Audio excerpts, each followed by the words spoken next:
Merci de rester fidèle au programme d'ITV. C'est parti pour cette édition du soir. Les titres. Les usagers très impactés par la grève des syndicats de travailleurs de la justice au tribunal de grande instance de Dakar, le service est au ralenti.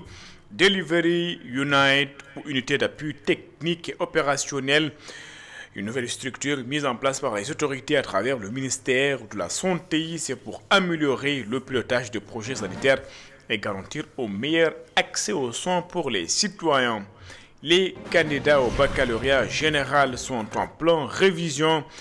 Dans une semaine, ils vont plancher sur les épreuves. C'est la confiance affichée chez certains élèves trouvés au lycée Blaise Diagne. Voilà pour les titres. Le développement, c'est dans une poignée de secondes.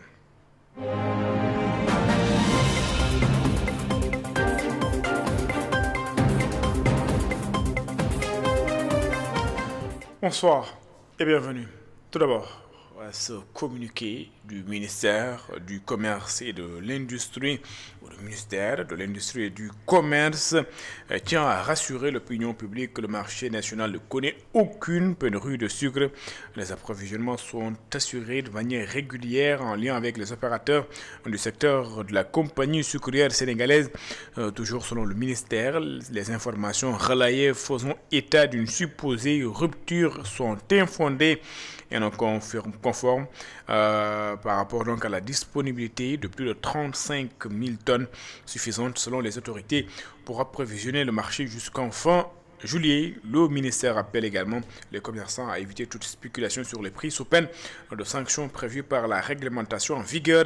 Des contrôles sont en cours pour garantir l'accessibilité du sucre au prix fixé. Le ministère rappelle également que la population peut toujours signaler tout abus constaté au 800 00 77 77. Un communiqué signé donc le ministère de l'Industrie et du Commerce.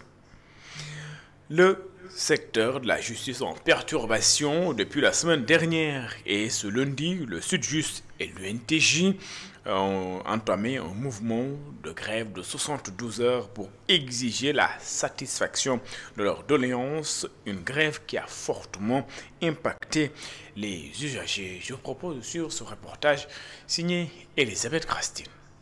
Au palais de justice de Dakar, l'accès n'est pas totalement libre. Ce matin, des personnes de tout âge entrent et sortent, dossiers en main, souvent rangés dans des enveloppes. Ce jeune homme en fait partie. Il est venu rendre visite à un ami incarcéré. Pour lui, les perturbations dans le fonctionnement de la justice sont inacceptables.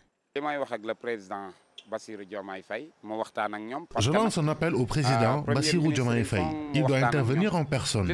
Sinon, c'est nous, citoyens, qui subirons les conséquences. On a des parents en détention qui attendent leur procès. Il faut que ça avance. À mon avis, les gendarmes pourraient remplacer les greffiers, au moins pour faire juger les prisonniers. Mais le juge dit que ce n'est pas possible. Franchement, je ne comprends pas. Pourquoi est-ce que ça pose problème? Très tôt ce matin, ces pères de famille s'étaient rendus au palais pour obtenir un extrait de casier judiciaire, mais ils repartent les mains vides.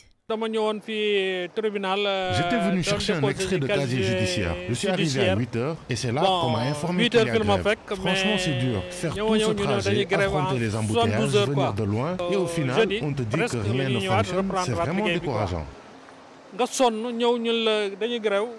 Laba Diop, une personne du 3e âge, est à bout. Cela fait plusieurs jours qu'il fait la navette entre chez lui et le tribunal.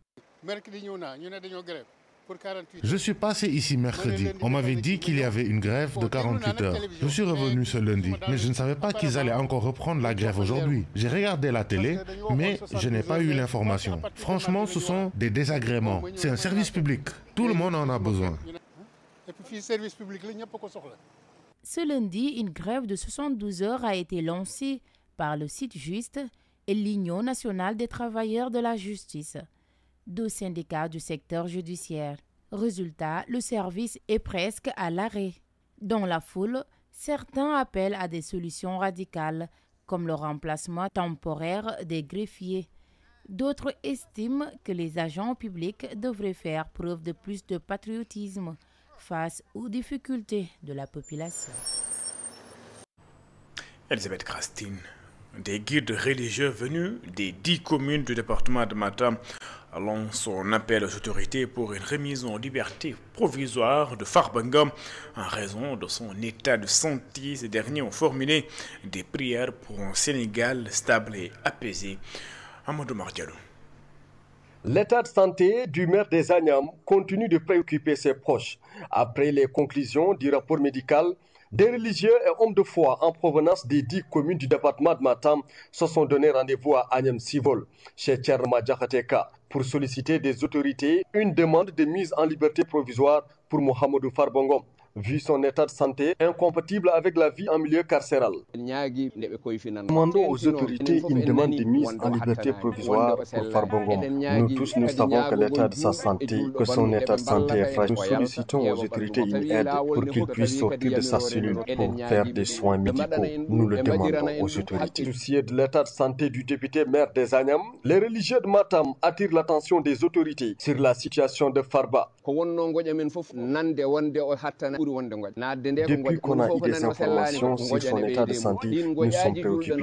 Par rapport à ces préoccupations, nous interpellons les autorités. Et s'il le faut, il le faut pour tout le Fouta. En détention depuis le mois de février dernier, à Matam, la solidarité s'organise et des voix se sont levées pour demander sa libération. Les cyclistes du département de Rufisque s'engagent pour la préservation du lac Rose. Ces derniers sensibilisent les populations sur l'importance du lac pour la biodiversité et l'économie du département de Rufisque. Pour marquer le coup, ils ont organisé une randonnée de 42 km entre Rufisque et Niag. Babakarsek. Les amateurs de vélo de Rufisque, avec la Fédération sénégalaise, ont profité d'une randonnée pour sensibiliser sur la préservation du lac Rose. Depuis 4 ans, on est en train de sensibiliser sur le lac pour la protection de cette lac. Puisqu'il y a toute une chaîne derrière. Il y a les hôtels, il y a les antiquaires, il y a les quads, il y a les agences de location de voitures, il y a les agences touristiques. Il y a les tours, contrôle, opérateurs, tout qui travaillent sur le lac. C'est pour cela qu'on insiste pour le gouvernement de protéger cette lac. Les acteurs qui s'activent autour du lac ne veulent plus revivre les inondations des années précédentes. Alors les impacts, c'est quand il y a les inondations et si on ne fait rien, c'est-à-dire qu'on a un surplus d'eau qui rentre dans le lac. Si on a un surplus d'eau, ça veut dire que ça va tuer tous les micro-organismes et l'écosystème. Et ça va dissuader le sel parce que quand même il y a 1000 âmes qui s'en bénéficient entre ceux qui travaillent sur le sel, le tourisme, l'artisanat. Et tous ces gens-là, ils vont perdre leur travail. Le président de la Fédération sénégalaise de cyclisme en a profité pour sensibiliser les automobilistes sur la sécurité. Parce qu'on a perdu une fille de 17 ans au mois de février qui s'entraînait à Ziguinchor, qu'un véhicule a ramassé et elle est décédée sur le coup alors qu'elle était présélectionnée aux Jeux olympiques de la jeunesse de 2026. Donc raison pour laquelle c'est pratiquement les habitudes pour moi de mettre des habits du genre pour quand même vraiment sensibiliser les chauffeurs et tout ça et leur faire comprendre que nous faisons partie de la route. Plus d'une centaine de cyclistes de tout âge ont fait le trajet de 42 km dans le cadre de la campagne de sensibilisation pour la préservation du lac.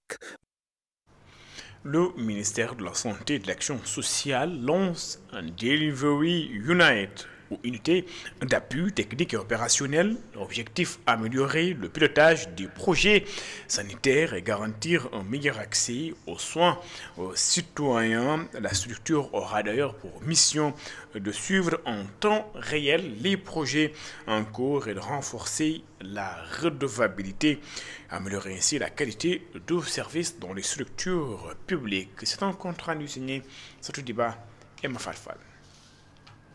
Dans l'accélération de mise en œuvre de l'agenda national de transformation à l'horizon 2050, le ministère de la Santé et de l'Action sociale s'est fixé comme priorité de renforcer ses mécanismes de gouvernance et de mise en œuvre pour être à la hauteur des défis sanitaires actuels et futurs.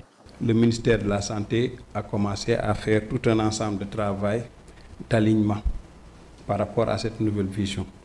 Et c'est ça qui a expliqué l'élaboration de la nouvelle politique sectorielle du ministère de la Santé, qui est en cohérence d'abord avec le master plan 2025-2034. Le pilier 1, c'est la gouvernance et la digitalisation intégrale. Le 2, c'est le renforcement de la prévention et de la promotion de la santé. L'axe 3, c'est garantir un accès équitable aux soins de santé de qualité. Et l'axe 4, c'est assurer la protection sociale et aussi l'équité sociale. Au moins 400 projets répartis dans les différents ministères ont été identifiés dans le cadre de la mise en œuvre de l'agenda 2050. Nous avons dans l'agenda à peu près 400 projets. 400 projets ne peuvent pas être structurés par le box. Donc il a été demandé à chaque ministère de créer une delivery unit avec des personnes dotées d'une expertise imminente pour assurer la structuration, mais également assurer le suivi et le reporting pour une préoccupation majeure qui est la santé. Je le disais tout à l'heure en disant qu'un proverbe wolof dit que si vous avez 2 soucis, c'est que vous êtes en bonne santé. Nous devons donc accélérer la prise en charge des préoccupations de santé, accélérer la mise en œuvre du programme d'accès universel à la santé. Avec la mise en œuvre des programmes, le ministère de la Santé va désormais travailler avec les différents ministères pour renforcer l'efficacité de l'action gouvernementale. Nous voulons désormais que chacun rende compte de ses actes. Ce ne soit pas seulement les politiques, mais il faut que les technocrates aussi rendent compte de leurs actes, que ce soit les indicateurs d'impact au niveau du président de la République. Parce qu'il faut réduire le taux de pauvreté au Sénégal, il faut augmenter la productivité agricole, il faut industrialiser le Sénégal. Dans le cadre de l'intersectorialité, c'est important de le noter, désormais ce n'est pas seulement un ministère, c'est plusieurs ministères. La santé va travailler avec l'agriculture, parce que si ce qu'on mange, si ce n'est pas sain, on va tomber malade. Donc nous allons désormais veiller à ce que cette redevabilité soit une traçabilité des résultats. Le ministère de la Santé et de l'Action sociale réaffirme sa volonté de moderniser le système de santé à travers l'adoption de réformes structurantes et de solutions technologiques à fort impact. Renforcer ainsi l'efficacité, l'équité et la résilience du secteur au service d'une santé accessible et de qualité pour tous. Justement, le ministre chargé de l'agenda national de transformation Sénégal 2050 estime que l'État a pour ambition de permettre à chaque génération d'avoir accès aux soins faciles et de contribuer à une société plus juste. Ahmed Amin Alamine Lo, que je vous propose d'écouter. Les collectivités locales, c'est la territorialisation de nos politiques. C'est ça la nouveauté de l'agenda Sénégal 2050. Monsieur le ministre de la Santé l'a dit dans son discours, la carte sanitaire. Donc c'est ça qui concerne, disons, la partie territoriale. Et il est évident que tout ce que nous ferons désormais ne doit plus être raisonné pour Dakar. Il est clair que, et ça il faut le dire, nous tous ça nous fait mal lorsque vous voyagez, vous venez à Dakar et que vous voyez une ambulance qui vous suit. Pourquoi faire pour venir à Dakar? C'est ça que la nouvelle politique de santé va corriger, faire de sorte que, au niveau de chaque territoire, les Sénégalais puissent se soigner. Campagne de vaccination et de sensibilisation sur le bien-être des équidés à Saint-Louis. Le club de production animale et élevage de l'UFR ou des sciences agronomiques et de l'UHB, à travers cette initiative, va améliorer la santé de ces animaux. Voici les explications de Nicolas Diouf. Il est enseignant au département des productions animales et élevage de l'université Gaston Berger de Saint-Louis. Il est au micro de Momar Alisnian et de Mokhtar Seck. Activité visant à sensibiliser les éleveurs de chevaux sur le bien-être animal, comment s'occuper des chevaux, comment éviter la maltraitance des chevaux et quels sont les soins importants à donner aux chevaux. Je précise que cette activité est l'initiative des étudiants. Donc ce sont les étudiants du club production animale et élevage, donc de l'université, qui ont décidé d'apporter leur contribution dans le cadre de on va dire, du service à la communauté, qui est un pilier très très important des universités actuellement et en particulier de l'université Gaston Berger. Donc l'objectif est de faire en sorte que ceux qui s'occupent des chevaux puissent vraiment mettre l'accent sur le bien-être, qu'on ne voit plus des gens en train de maltraiter des chevaux, de les surcharger, de les martyriser, on va dire, de les taper avec des objets contendants, et que toute la population saint-lusienne soit sensible au bien-être des équidés. Et que toute personne qui voit un cheval, un âne maltraité, puisse se sentir concernée et en tout cas prendre des actions pour améliorer l'état global, en tout cas, de ces animaux qui sont extrêmement importants pour nous, qui nous rendent énormément de services dans le transport de marchandises, dans le transport de personnes, mais également dans certaines localités, dans le transport de l'eau. Pendant ce temps, le ministre de l'Enseignement supérieur, de la Recherche et de l'Innovation détaille la nouvelle politique de l'enseignement supérieur axée sur la qualité et l'inclusion. Pour Abdourahmane Diouf, le gouvernement a pour ambition de hisser au l'enseignement supérieur. Abdourahmane Diouf, ministre de l'Enseignement supérieur, de la Recherche et de l'Innovation, est interrogé par Babacar Seck. Le gouvernement du Sénégal déploie une politique ambitieuse de transformation de l'enseignement supérieur, articulée autour de 3 leviers fondamentaux: la qualité, l'inclusion et l'adéquation formation-emploi. Cette dynamique nationale s'inscrit dans un contexte continental nouveau, marqué par la mise en œuvre de la zone de libre-échange africaine. La ZLECAf est une opportunité historique pour l'enseignement supérieur africain, car elle favorise la mobilité des étudiants, des enseignants et des chercheurs.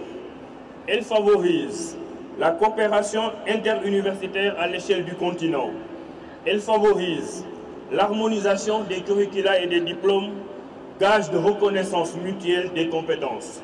Elle favorise enfin la création de filières stratégiques alignées sur nos priorités comme l'agriculture, l'industrie, la santé et les énergies renouvelables. Le Sénégal s'emploie à bâtir un système souverain, homogène, performant, où l'endogénéité devient force et la maîtrise de nos trajectoires éducatives, le socle de notre indépendance scientifique. Je le disais en titre, l'examen du baccalauréat général débute le 1er juillet prochain. En ce moment, les candidats n'ont plus qu'une seule semaine pour les révisions.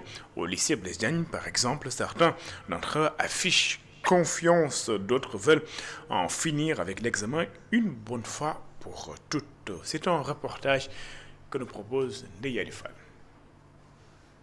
L'heure est aux dernières révisions au lycée Blaise Diagne. Dans les salles des classes, les élèves s'activent et mettent les bouchées doubles pour aborder sereinement l'épreuve du baccalauréat à seulement une semaine des examens.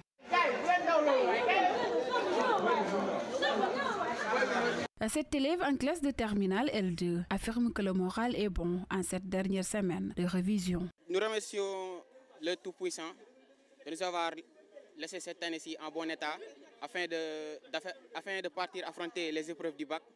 En ce moment, nous sommes dans une semaine de synthèse. On est en train de faire des synthèses dans toutes les matières avec les profs. Oui, on est carrément prêts, quoi. Donc on prie le Tout-Puissant pour qu'il nous donne la force et le mental d'aller affronter les épreuves du bac et de sortir au premier tour, quoi, sans exception. Amina Traoré est aussi élève en classe terminale L2, se dit prête et impatiente de passer son examen afin d'obtenir ses résultats. À seulement 2 jours, on essaie, en fait, on n'apprend plus, juste on révise vu qu'on avait déjà, dès le début de l'année appris. On fait que réviser et se remémorer ce qu'on avait appris au début. Vu que maintenant le temps est limité, on ne peut plus rien faire d'autre. Honnêtement, je suis prête. Confiante aussi. J'ai plus hâte. J'appréhende pas la chose, juste j'ai hâte d'aller et de le faire et de voir le résultat en fait. Selon Mohamed John, élève en classe de terminale, le temps est trop court pour revoir certaines leçons. Mais lui et ses camarades s'accrochent. Il en profite pour lancer un appel à ses camarades de croire en leurs capacités. Quelques exceptions près parce que n'est-ce pas, il y a toutes de leçons à avoir, quoi. Donc, n'est-ce pas, avec le temps qui nous reste là. C'est un peu délicat, quoi. Mais en fait, c'est dire que, n'est-ce pas, les élèves, n'est-ce pas, de croire en leur capacité, quoi. Parce que le bac, c'est pas quelque chose, n'est-ce pas, qui est difficile. À quelques jours du grand jour, entre confiance, détermination et un peu de stress, ces candidats au baccalauréat poursuivent leurs efforts avec l'espoir de franchir cette étape décisive pour leur avenir. Thèse de philosophie au monument de la Renaissance africaine, une initiative du professeur Songué Diouf, un rendez-vous très attendu par les candidats au baccalauréat en cette veille d'examen. Khadija Diouf et Moussadia. Ils sont des milliers de candidats au baccalauréat à avoir répondu à l'appel du professeur Songué Diouf. Comme à chaque approche des examens, le rendez-vous est donné au monument de la Renaissance africaine pour une grande séance de synthèse en philosophie. En montrant qu'il y a une disposition naturelle en l'homme, à l'instinct sauvage, à la violence, à la méchanceté et à la cruauté et même à l'égoïsme. Ce rendez-vous désormais devenu un rituel est animé par le professeur Songué Diouf qui prépare chaque année les candidats aux épreuves du baccalauréat. La communication elle était axée sur la prise en charge du programme de philosophie. Comme de coutume depuis 17 ans, c'est la 17e édition. C'est une séance de révision dont la finalité est connue de tout le monde maintenant. Préparer les élèves aux examens du baccalauréat, en particulier pour ce qui nous concerne, la partie philosophie. À la sortie de la séance, c'est la satisfaction totale. Avant de venir, nous n'avions pas beaucoup de... Je ne sais pas comment l'expliquer clairement, mais l'équipe de Sen Orientation est également présente, fidèle au poste. Elle accompagne les candidats dans tout ce qui concerne les bourses et orientations post-bac. Nous faisons un tri, n'est-ce pas, sur tous ceux qui ont participé à cette activité. La bourse de Sen Orientation, je la précise bien, c'est un accompagnement gratuit sur tout ce qui doit se faire dans le cadre de l'accompagnement du procédure, du montage de dossiers, du traitement de dossiers, de la préparation aux entretiens pédagogiques jusqu'au dépôt de visa des étudiants. Donc tout ce qui doit être fait dans cette étape de recherche d'admissibilité auprès des universités est fait gratuitement. Donc chaque année nous l'avons fait, nous avons donné des bourses dans différents établissements et ceux qui ont participé à cette activité cette année aussi auront cette chance-là pour les 10 qui ont été retenus à bénéficier de cette procédure gratuitement pour la session 2025-2026. À partir du 1er juillet prochain, les candidats seront confrontés aux épreuves du baccalauréat. Il ne reste plus que quelques jours pour peaufiner leur préparation. Khadija Diouf, parlons de culture. L'école nationale d'acteurs et actrices de Dakar forme gratuitement de jeunes talents venus de toutes les régions du Sénégal et de plusieurs pays africains. Cette institution qui a déjà vu passer les promotions Sophie Faye, Ousmane Sembène s'apprête à accueillir celle de Djibril Diop Mambéty. Malgré un manque de subventions, l'établissement va incarner une dynamique prometteuse pour l'avenir du cinéma sénégalais et africain. Je vous propose de suivre les explications d'Adama Diop. Il est le directeur général de l'École internationale des acteurs et actrices de Dakar. Il est au micro de Mahmoud Lamine Fati et le Cheikh Maguette Baye. Le noyau de la promotion est sénégalais, mais pas que de Dakar. Il y en a qui nous viennent des régions, qui nous viennent de Louga, de la Casamance, de Kaffrine, de Saint-Louis, de plein d'endroits, de la banlieue aussi. Mais nous avons aussi beaucoup de pays du continent africain qui viennent. On a par exemple le Burkina Faso, le Mali, la Guinée, le Togo, le Bénin. De faire, c'est de leur donner le maximum de bagages professionnels pour qu'ils puissent travailler. Et nous essayons après aussi de tout faire pour qu'ils rencontrent des professionnels, des réalisateurs, des producteurs, pour pouvoir engager leur métier, avoir une conscience de leur métier de manière beaucoup plus professionnelle. Là, c'était la deuxième promotion, la promotion Ousmane Sembène. Et avant ça, il y avait la promotion Safi Faye. Et nous accueillerons à partir de septembre la promotion Djibril Diop Mambéty. On sent qu'il y a une sorte d'énergie qui circule autant dans les séries qu'à la télévision, au cinéma, il y a pas mal de choses. On ne peut pas encore dire qu'il y a une industrie du cinéma qui existe encore. Le théâtre est un peu en mal. On manque un peu, on va dire, de subventions, de production pour avoir un milieu dynamique. Mais on sent que nous sommes dans les frémissements où, dans quelques années, on pourrait imaginer que le Sénégal soit un noyau dur et un noyau important du milieu cinématographique et artistique en Afrique et dans le monde. Nous proposons des formations gratuites, c'est-à-dire que tous les jeunes artistes qui viennent chez nous ne payent pas. Donc ça veut dire que nous, on a besoin de subventions, de partenaires, de collaborations formation et d'aide financière pour pouvoir continuer à aider ces jeunes-là et de les accompagner. Et évidemment, il y a tout l'aspect aussi, parce que nous espérons que nos jeunes auront des diplômes d'État. Donc il y a toute la facilitation aussi. Nous avons eu l'honneur et la chance d'accueillir le secrétaire d'État à la culture, avec qui nous avons pas mal échangé aussi sur le projet. Et donc nous espérons vraiment travailler en étroite collaboration avec l'État sénégalais et la ville de Dakar. Et voilà. C'est la fin de cette édition. Merci d'avoir suivi excellente suite de programme sur les antennes d'ITV. Je vous donne rendez-vous juste après cette édition pour votre émission L'invité de la rédaction. Je reçois ce soir Maître Aya Boun Malik Diop. Il est le secrétaire général du SYTJUST. Vous l'avez compris, syndicat des travailleurs de la justice. Nous allons parler de cette grève des greffiers et des travailleurs de la justice donc depuis bientôt une semaine. Nous allons faire le tour donc de cette question. À tout de suite.